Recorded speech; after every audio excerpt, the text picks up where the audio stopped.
रानो चिड़िया चाचा छमछम लोहार के पास जाती है। चाचा छमछम, मेरी बेटी छोटी है, बहुत रोती रहती है, आप मुझे मेरी बेटी के लिए एक झूला तो बना दे। झूले को सजाने के लिए जंगल से ताज़ा फूल ले आओ चिड़िया, जब तक मैं झूला बनाता हूँ। फिर रानो चिड़िया जंगल में फूल लेने चली जाती है और चाचा छमछम चिड़िया की बेटी के लिए झूला बनाने लगता है। रानो चिड़िया बागीचे से फूल तोड़ रही थी कि वहाँ गोरी कव्वी अपने बेटे जग्गू कव्वे के साथ आ जाती है। चिड़िया, तुम ये फूल क्यों तोड़ रही हो? गोरी, मैं अपनी बेटी के लिए झूला बनवा रही हूँ, इन फूलों से मुझे अपनी बेटी के झूले को सजाना है। झूला? मैं भी लूंगा झूला। चिड़िया वहाँ से चली जाती है। गंदी मम्मा, मुझे भी झूला लेकर दें, मैं भी लूंगा झूला। गोरी कव्वी का बेटा जो बात पकड़ लेता वो छोड़ता ही नहीं था। रानो चिड़िया अपनी बेटी का झूला बनवा लेती है और उसे फूलों से सजाकर ले जाती है। रानो चिड़िया का घोंसला बरगद के बड़े पेड़ पर था। रानो चिड़िया अपने पेड़ के नीचे वो झूला रख देती है और अपनी बेटी गुड़िया को झूले में लिटा देती है। मम्मा, ये झूला तो सच में कमाल का है, बहुत मजा आ रहा है मुझे इस झूले में। मैं तो रात को भी इसी झूले में सो जाऊंगी। शुक्र है मेरी बेटी को मेरा झूला पसंद आ गया।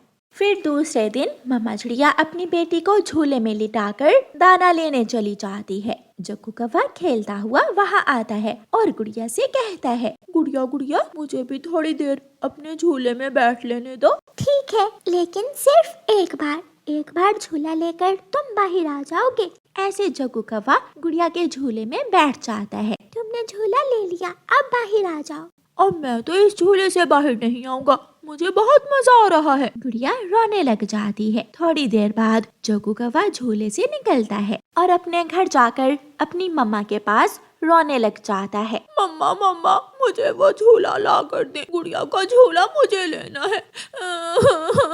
जग्गू बेटा, मैं फिर किसी दिन आपको नया झूला बनवा दूंगी। मैं वही झूला लूंगा, गुड़िया का झूला ही लूंगा मैं। गोरी कव्वी अपने बेटे जग्गू कव्वे से तंग आकर गुड़िया के पास जाती है और गुड़िया से कहती है, गुड़िया, तुम अपने घोंसले में जाकर बैठ जाओ। क्यों आंटी, मेरी मम्मा ने ये झूला मेरे लिए ही तो बनवाया है। मैं एक थप्पड़ लगाऊंगी तुम्हारे, आई बड़ी झूला लेने वाली। गोरी कव्वी गुड़िया को डराकर झूले से बाहर निकाल देती है और गुड़िया का झूला लेकर वहाँ से चली जाती है। लो ये झूला, और किसी को बताना ना कि तुम्हारे पास झूला है। जग्गू कव्वा अपने पेड़ के नीचे झूले में बैठकर आंखें बंद कर लेता है। मम्मा, सच में इस झूले में लेटने का बहुत मजा है। जब रानो चिड़िया शाम को घर लौट कर आती है तो गुड़िया जमीन पर बैठी रो रही थी। गुड़िया बेटी, क्या हुआ? आप रो क्यों रही हो? और आपका झूला कहाँ है? मम्मा, मेरा झूला गोरी आंटी छीन कर ले गई है। मैं अभी उस गोरी से अपनी बेटी का झूला वापस लेकर आती हूँ। रानो चिड़िया जाती है और गोरी कव्वी से कहती है, गोरी कव्वी, तुम्हारे बेटे ने सारा दिन झूले ले लिए, लाओ अब मेरी बेटी का झूला मुझे वापस दे दो। मेरे जग्गू को ये झूला पसंद आ गया है। चिड़िया, तुम अपनी बेटी के लिए नया झूला बनवा लो। बुरी कव्वी, दुष्ट कव्वी, हमेशा दूसरों की चीजों पर ही नजर होती है तुम्हारी। ऐसे बोलती हुई रानो चिड़िया वहाँ से चली जाती है। ऐसे ही 2-3 दिन गुजर जाते हैं। एक दिन माही चील का बेटा चीलू उड़ता हुआ जग्गू कव्वे के पास आता है। जग्गू कव्वा झूले में लेटा हुआ था। मुझे भी इस झूले में बैठना है, मैं बैठूंगा इस झूले में। चल चल, निकल यहाँ से, ये झूला मेरा है, मैं लूंगा ये झूला। जग्गू कव्वा झूले से बाहर निकलकर चीलू के 2 चाल लगा देता है। तुम जानते नहीं हो मेरी मम्मा को, मैं अभी जाकर अपनी मम्मा को बताता हूँ। तुम भी मेरी मम्मा को नहीं जानते हो, मेरी मम्मा का नाम गोरी कव्वी है, सब डरते हैं मेरी मम्मा से। चीलू रोता हुआ अपने घर जाता है। मम्मा मम्मा, मुझे मारा, मुझे उस कव्वे के बच्चे ने बहुत मारा है। उस कव्वे की इतनी हिम्मत कि मेरे बेटे चीलू को मारे, मैं अभी देखती हूँ उसे। माही चील अपने घर से निकलती है। मम्मा मम्मा, मैंने भी उस छोटे पक्षी को बता दिया कि मेरी मम्मा से सब डरते हैं। तो और क्या, इस जंगल के तो क्या, मुझसे दूर दूर के जंगलों के पक्षी भी डरते हैं। माही चील भी वहाँ पहुँच जाती है। जग्गू, क्या तुम इस मम्मा की बात कर रहे थे? हाँ मम्मा, उस चील के बेटे की यही मम्मा है, इसे पकड़ ले और मारे इसे। नहीं जग्गू, चुप कर जाओ। मेरे बेटे को मारा तुमने, मैं देखती हूँ तुझे। फिर वह बड़ी चील जग्गू को पकड़कर मारने लगती है और दोनों माँ बेटे की खूब धुलाई करती है। ये झूला मेरे बेटे को पसंद आ गया है, ये मैं लेकर जा रही हूँ। काली कव्वी, हिम्मत हुई तो ले आना मेरे घर से। ले जाए चील दी, लेकिन हमारी जान छोड़ दें। ऐसे जो झूला गोरी कव्वी कमजोर चिड़िया से छीन कर लाई थी, वही झूला गोरी से माही चील छीन कर ले जाती है। ऊंचे पेड़ पर बैठी चिड़िया की बेटी गुड़िया अपने नानों का इंतजार कर रही थी। गुड़िया बेटी, अंदर आ जाओ, आपकी नानो अभी नहीं आएंगी। मम्मा, मैं दूर से ही नानो को देखकर घर ले आऊंगी। नानो मेरे लिए बेसन के लड्डू लेकर आएंगी। गुड़िया की नानो उड़ते उड़ते थक गई थी। वो एक जगह बैठ जाती है। थोड़ा आराम करके फिर से उड़ती हूँ। दूर एक कौवा पेड़ पर बैठा हुआ गुड़िया की नानो को देख रहा था। इस बुढ़िया के डिब्बे में क्या होगा? इसमें जरूर कोई खाने वाली चीज होगी। ऐसा सोचते हुए कालू कौवा गुड़िया की नानो के पास जाता है। बूढ़ी माँ जी, क्या आप थक गई हैं? हाँ बेटा कौवे, मैं रानू चिड़िया की माँ हूँ। ये डिब्बा बहुत भारी है, इसलिए मैं थक गई। माँ जी, क्या है इस डिब्बे में? इसमें बेसन के लड्डू हैं। मैं अपनी नवासी के लिए बेसन के लड्डू बना कर लाई हूँ। ये सुनकर कालू कौवे के मुंह में पानी आ जाता है और वो गुड़िया की नानो से कहता है, बूढ़ी माँ जी, लाइए आप ये डिब्बा मुझे पकड़ाइए, मैं आपको आपकी बेटी के घर तक छोड़ आता हूँ। भला हो बेटा, ऐसे ही पक्षी कहते हैं, कौवे बुरे होते हैं। तुम तो बहुत अच्छे कौवे हो, जीते रहो बेटा कौवे। फिर कालू कौवा गुड़िया की नानो से वो डिब्बा लेता है और गुड़िया की नानो के पीछे पीछे उड़ता है। थोड़ी दूर जाकर कालू कौवा पीछे मुड़ता है और दूसरी तरफ भाग जाता है। बेटा, वो सामने ही तो है मेरी बेटी का घर। मैं तो इस जंगल में बहुत देर से आती जाती हूँ। मैं अपनी बेटी से कहूँगी इस डिब्बे में से 2-4 लड्डू तुम्हें भी दे दे। ऐसे बातें करते करते गुड़िया की नानो घर तक पहुँच जाती है और जब वो बैठकर पीछे मुड़कर देखती है, वहाँ तो कोई भी ना था। कौवे बेटा, कहाँ छुप गए हो? अपनी माँ की आवाज सुनकर गुड़िया की मम्मा और गुड़िया भी बाहर आ जाती हैं। मैं लुट गई। मैंने देसी घी डाला था। मैंने बहुत मेहनत से बनाए थे वो लड्डू अपनी बेटी गुड़िया के लिए। नानो, क्या हुआ है? सब ठीक तो है? वो दुष्ट कौवा मुझे रास्ते में मिला था। मैंने उसे अपना लड्डू वाला डिब्बा पकड़ा दिया, मगर वो कौवा डिब्बा लेकर कहीं भाग गया है।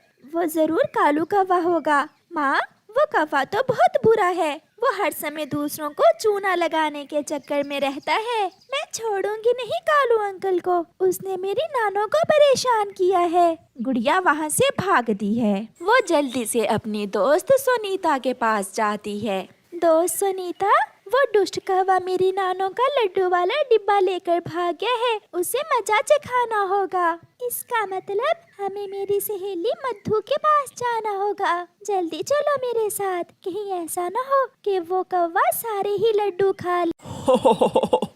बूढ़ी चिड़िया फंस गई, बूढ़ी चिड़िया जाल में फंस गई। यहाँ नहीं, मैं ये लड्डू थोड़ी और आगे जाकर झरने के पास जाकर खाऊंगा। कौवा आगे बढ़ता है।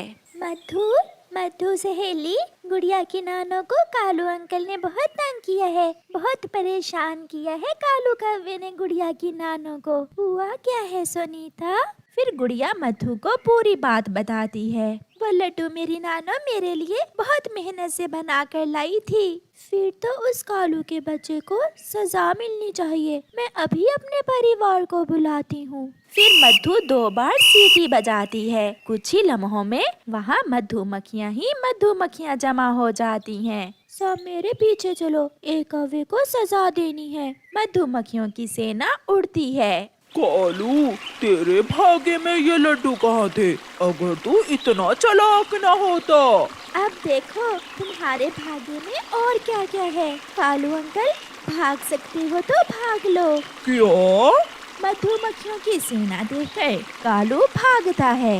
गुड़िया जल्दी से अपनी नानों का लड्डुओं वाला डिब्बा उठा लेती है और मधुमक्खियाँ कालू कौवे को काट काट कर काले से लाल कर देती हैं। गुड़िया और सोनीता की तो हंसी ही नहीं रुक रही थी। आज के बाद कालू अंकल किसी की नानों को तंग नहीं करेंगे। मैं नानों को जाकर बताऊंगी अच्छी सजा मिली है कालू अंकल को। फिर गुड़िया खुशी खुशी अपना लड्डुओं वाला डिब्बा लेकर घर चली जाती है और कालू कौवा पेड़ के नीचे लेटा हुआ हाय हाय कर रहा था। ऐसे कालू कौवे को बुरे काम की सजा मिलती है। प्यारे दोस्तों, कहानी को लाइक करना बिल्कुल मत भूलना। सुंदरी कौवी उस जंगल में नई नई आई थी। जंगल के एक कोने में नदी के पास उसने अपना घोंसला बना लिया था। लंबे लंबे बाल, सुंदर सुंदर आँखें। इस जंगल में मुझ जैसा हसीन कोई नहीं होगा। जाकर जंगल घूम कर देखती हूँ। ऐसा सोचते हुए सुंदरी कौवी जंगल घूमने चली जाती है। हेलो हरे मिट्ठू तोते, कैसे हो? जाते हुए सुंदरी मिट्ठू तोते से ऐसा कहती है। थोड़ी दूर सुंदरी कौवी को एक पेड़ पर गौरी कौवी बैठी हुई दिख जाती है। सुंदरी कौवी गौरी कौवी के पास जाती है। मैं सागर वाले जंगल से आई हूँ। मेरे बाल कैसे हैं? कुछ खास नहीं, बस थोड़े लंबे जरूर हैं। मेरे भी बाल ऐसे ही लंबे लंबे थे, मगर मैंने काट दिए। मुझे पसंद नहीं है लंबे बाल। 3 आम के पेड़, 2 अमरूद के और एक बड़ा सा घर और 2 सोने के हार भी हैं मेरे पास। ये सुनकर गौरी की दिलचस्पी बढ़ती है। अच्छा, ये सब है आपके पास? फिर तो आप बहुत अमीर कवि हो। क्या शादी कर ली है आपने? नहीं, अभी तक तो नहीं की, मगर मैं किसी कौवे की खोज में हूँ जो मुझसे शादी करेगा। मैं अपना सब कुछ उस कौवे को दूंगी। गौरी सोच में पड़ जाती है। और सोने के हार भी? तो और क्या, सोने के हार बेचकर मेरा पति कोई व्यापार कर लेगा। एक कौवा है मेरी नजर में, अगर तुम कहो तो मैं बात करूँ उससे। क्यों नहीं, मैं कल आपको इसी पेड़ पर मिलूंगी। आप उस कौवे को यहाँ ले आना। मैं मिलना चाहती हूँ शादी से पहले उस कौवे से। सुंदरी वहाँ से चली जाती है और गौरी कौवी घर भागती है। गौरी का पति कालू कौवा घर में सोया हुआ था। कालू जी, उठो उठो। कालू, हर समय सोए ही रहते हो। अभी अभी तो मैं सोया था। कालू, एक काम करोगे मेरे कहने पर? काम? कौन सा काम, बताओ। मेरे सुंदर पति, तुम्हें दूसरी शादी करना होगी। ये सुनकर कालू तो हैरान हो जाता है। दूसरी शादी? ये तुम क्या कह रही हो गौरी? तुम्हारा दिमाग तो खराब नहीं हो गया? तुम्हारा पेट तो मुझसे भरा नहीं जाता, मैं उसका कैसे भरूंगा? वो बहुत अमीर कवि है। प्लीज कालू जी, अगर तुम मुझसे शादी कर लो तो मुझे 2-2 सोने के हार मिल सकते हैं। सोच लो, फिर बाद में मुझे बुरा भला ना कहना। मैंने सोच समझकर फैसला किया है। फिर दूसरे दिन गौरी कौवी अपने पति कालू कौवे को साथ लेकर सुंदरी कौवी के पास उसी पेड़ पर जाती है। सहेली, क्या ये है वो कौवा? हाँ, ये वही कौवा है जिससे मैंने तुम्हारी शादी की बात की है। ये तो बुढ़ा कौवा है, मगर चलेगा। मैं करूंगी शादी। इसी बुढ़े कौवे से करूंगी मैं शादी। ये सुनकर कालू तो खुशी से उछलने लगता है। अभी मेरी उम्र 80 साल ही तो है, मैं बुढ़ा नहीं हूँ। बात याद है ना सुंदरी, वो सोने के हार वाली? हाँ, मुझे सब याद है। फिर गौरी कौवी अपने हाथों से ही अपने पति की दूसरी शादी कर देती है। सुंदरी, चलें? मगर कहाँ? तुम्हारे बड़े घर में। नहीं, अभी नहीं। अभी 2-4 दिन मैं अपने पति के घर में ही रहूंगी। ऐसे जमाने वाले बातें करेंगे। पति जी, चलें? फिर कालू सुंदरी कौवी को लेकर अपने घर चला जाता है। थोड़ी देर बाद गौरी कौवी भी पीछे ही आ जाती है। तुम यहाँ अब क्या करने आई हो? अब गौरी कैसे बताती कि वो तो कालू की पत्नी है। गौरी चुप थी। कालू बोलता है, ये ये मेरी नौकरानी है। छी छी, नौकरानी? काली कौवी, तुमने पहले क्यों नहीं बताया कि तुम नौकरानी हो? मैं इतनी गरीब कवि को अपनी सहेली नहीं बना सकती। तुम जाओ यहाँ से, भाग जाओ। जाती हो या मैं दो लगाऊं तुम्हारे। मालिक जी, थोड़ी देर बाहर आकर मेरी बात सुने। फिर कालू घर से बाहर जाता है। कालू, अब ऐसा ना हो कि तुम इस बांदरी को सच में अपनी पत्नी बना लो। इससे वो 2 सोने के हार मंगवाओ और भगा दो इसे। मगर मुझे कल तक समय तो दो। ये सब तुम्हारी ही प्लानिंग है, इसमें मेरा कोई दोष नहीं है। गौरी चली जाती है। पति जी, एक सच बताना है आपको। बताओ बताओ सुंदरी, क्या बात है? मेरे पास तुम्हें देने के लिए कुछ नहीं है। मैंने तुम्हारी नौकरानी से सब झूठ बोला था। मेरी शादी नहीं हो रही थी। अगर तुम्हारी उम्र 80 साल है तो मेरी 90 साल है, इसलिए मैंने सोने के हार वाला झूठ बोला था। मेरे पास तो अपना घर भी नहीं है। क्या? ये तुम क्या कह रही हो सुंदरी?